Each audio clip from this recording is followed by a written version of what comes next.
House Minority Leader Hakeem Jeffries is speaking right now on the steps of the U.S. Capitol. He started speaking just a short time ago, so I did want to play out that entire portion of that right now as it is happening right now. Good afternoon, everyone. Good afternoon. This is day 23 of the Trump Republican shutdown, and House Republicans remain on vacation. They've canceled votes for 4 consecutive weeks and are on the verge of canceling votes next week because Republicans have zero interest in reopening the government. They have zero interest in finding a bipartisan path forward to enact a spending agreement that actually meets the needs of the American people. And Republicans have zero interest in addressing the health care crisis that they've created. Tomorrow, hundreds of thousands of hard-working federal employees will miss a paycheck and are going to struggle to be able to provide the basic necessities to live and survive. But Donald Trump is heading out of the country. House Republicans remain on vacation, and Senate Republicans continue to offer no solutions relative to a bipartisan agreement that actually meets the needs of the American people. In just a matter of a week or so, tens of millions of Americans are going to wake up to the reality because of the open enrollment period beginning on November 1st that their premiums, copays, and deductibles are about to explode. In many cases, everyday Americans having to pay $1,000 or $2,000 more per month in order to access health insurance that's affordable. And many people are going to have to go without the ability to see a doctor. The Republican health care crisis grows more urgent by the day, and yet Donald Trump and Republicans continue to be nowhere to be found. They're not taking these issues seriously. They continue to keep the government shut down and hurt everyday Americans. Why? It's apparent to the American people that when it comes to the Republican approach, cruelty is the point. Questions? I have a redistricting question. I know there's some Democrats in Illinois who have expressed concern about redistricting and how it would dilute black representation in the state. Do you still want Illinois to push forward with the redistricting? There are ongoing conversations in Illinois, but there is no congressional map that would move forward that would dilute the representation of black and Latino communities in Illinois or in any other state that is currently held by Democrats. Thanks. Thank you, Leader Jeffries. Jelana Jones running for Sylvester Turner's seat in Texas. She said on CNN, if you hit me in my face, I'm not going to punch you back in your face. I'm going to go across your neck. Is rhetoric like that appropriate, particularly in light of the threat against your life over the weekend? Yeah, I'm unfamiliar with the context in which that was said.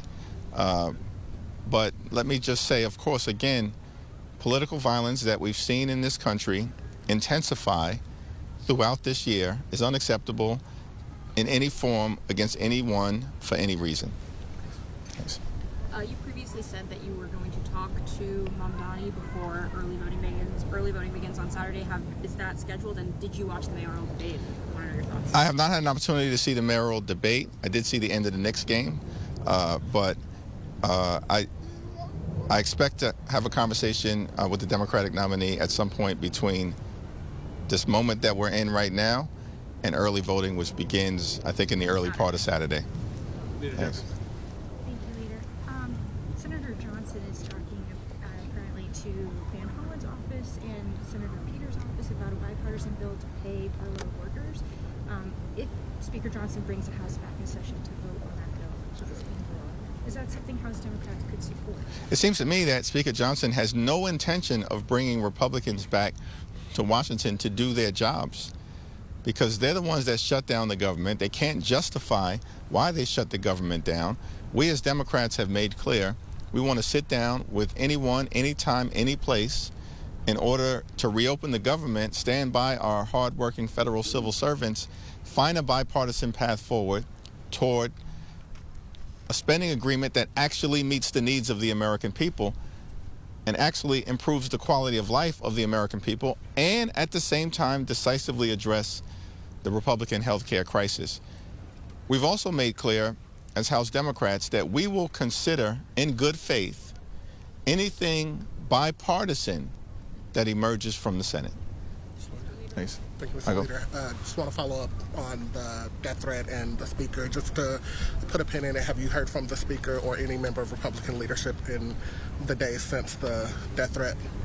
Not a single Republican has reached out, either from the House, the Senate, or the White House in connection with the death threat and the arrest. But that does not surprise me in terms of the environment that we're in, because these individuals, these extremists, are the ones, they can't justify the fact that Donald Trump pardoned hundreds of violent felons on his first day in office, people who brutally beat police officers, including seriously injuring on these Capitol steps, 140.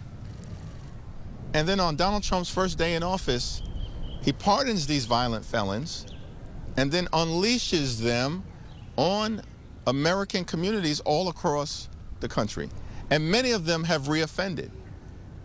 And the Republicans, of course, as they always do, have supported that extreme action. And they just can't simply justify the fact that they've put the safety and well-being of the American people in jeopardy by their reckless actions. Would you say that not hearing from the Speaker, does that indicate like a waning in the relationship that you have? You say it's a forward-looking relationship that you, does that change the way that you hold the relationship, view the Speaker, that you haven't heard from him? The most important issues for us here in the Congress is to address the quality of life issues for the American people. We need to drive down the high cost of living, and we remain committed to finding a bipartisan path toward doing that in the context of this spending agreement. And of course, we have to decisively address the Republican health care crisis. For us, this moment is all about the American people. Like, understand the reality of what the American people are confronting right now. Costs are way too high. And we know that Donald Trump and Republicans, they promised to lower costs on day one. That's what they said all of last year, lied to the American people, because costs haven't gone down. Costs have gone up. Inflation up.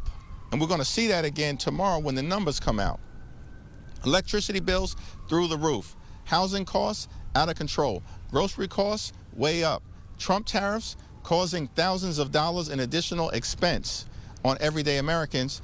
And now the extremists, the Republicans in the Congress, in the House, in the Senate, in the White House, could care less about the fact that tens of millions of Americans are about to experience dramatically increased premiums, co-pays, and deductibles.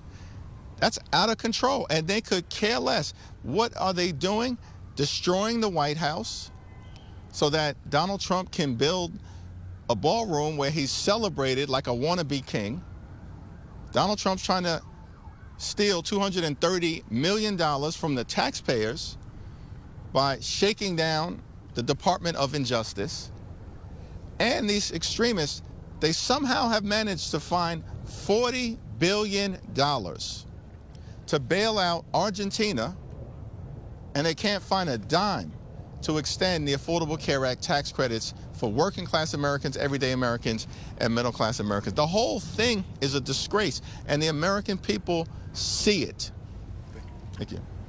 On redistricting, we're hearing that you're getting involved in Ohio's redistricting process. Can you expand a little bit about what you're doing, who you're reaching out to, and stuff? We are going to support efforts to make sure that there are fair maps all across the country in the face of what Republicans are endeavoring to do, which is to rig the midterm elections by gerrymandering congressional maps, because Republicans know that if the election were held today, they would lose, and lose decisively.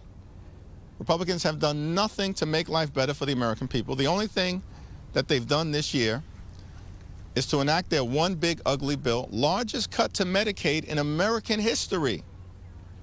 And on top of that, about $186 billion that they took from the Supplemental Nutritional Assistance Program literally stole this money from the mouths of hungry children, seniors, veterans, and families. And why did Republicans do all of this? So they could reward their billionaire donors with massive tax breaks that they then made permanent.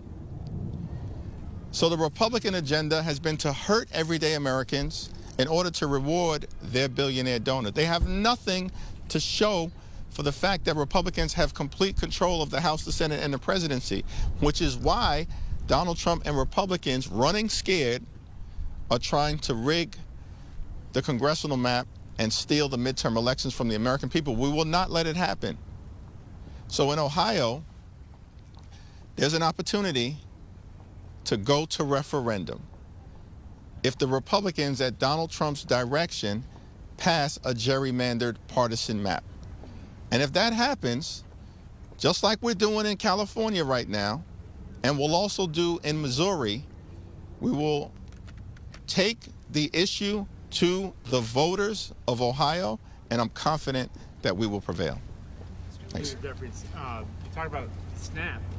Millions of people could lose benefits next month. States are already warning them that their cards won't load with their food assistance, and that's as a direct result of the shutdown. Does that put more pressure on you to find some sort of agreement with Republicans? Let's be clear about the situation that the American people confront. As part of their one big ugly bill, they cut $186 billion from the Supplemental Nutritional Assistance Program. That's the reason why the American people are at risk of going hungry, millions of them. And as has been the case in prior government shutdowns, the money can be found by the administration if they chose to do so. In fact, there's about $5 billion available in a contingency fund for emergency circumstances just like this. But the administration refuses to agree to use it. Why? Because they want to starve the American people as part of their continuing effort to visit cruelty on everyday Americans. And I think at the end of the day, the administration, as they've done in other instances, will realize that they're being held accountable for having shut down the government. They're being held accountable for inflicting pain on the American people. And they will back away from their threats to starve the American people by depriving them of the earned benefit of nutritional assistance. Leader Jeffries. Mr. Leader, just back on redistricting, have you had any conversations with any legislative leaders in Virginia? Have you been briefed on their plan, and do you have any comment or reaction on it? The private conversations that I've had with legislative leaders and governors across the country will remain private. But can you be specific about Virginia, because some congressional members seem caught off guard by this? The people in Virginia, in terms of the legislative leaders, will speak for themselves in terms of the actions that are being contemplated. Leader Jeffries. Thanks. Do you have any hope that Mike Johnson will bring the House back to session in the next 2 weeks? And do you think there's any way a bipartisan agreement regarding health care could be made in that time? Yeah, we remain ready, willing, and able to sit down with our Republican colleagues, either here at the Capitol or back at the White House, in order to reopen the government, to find a bipartisan path forward, and to decisively address the Republican health care crisis. But it requires immediate and urgent action in order to actually address the situation that the American people find themselves in. Remember, here's the scope of what we're talking about in terms of this health care crisis. Donald Trump promised to love and cherish Medicaid, and then Republicans turned around and enacted the largest cut to Medicaid in American history, $1 trillion cut. Hospitals, nursing homes, and community-based health centers are closing all across the country now because of what Republicans did in their one big ugly bill. Republican policies have led to a situation where Medicare may confront a $536 billion cut by the end of this year if Congress doesn't act. Because of the Republican refusal to extend the Affordable Care Act tax credits, tens of millions of people are receiving notices right now that their premiums are about to skyrocket, and they're going to face medical bankruptcy or the inability to see a doctor when they, their children, or their families need one.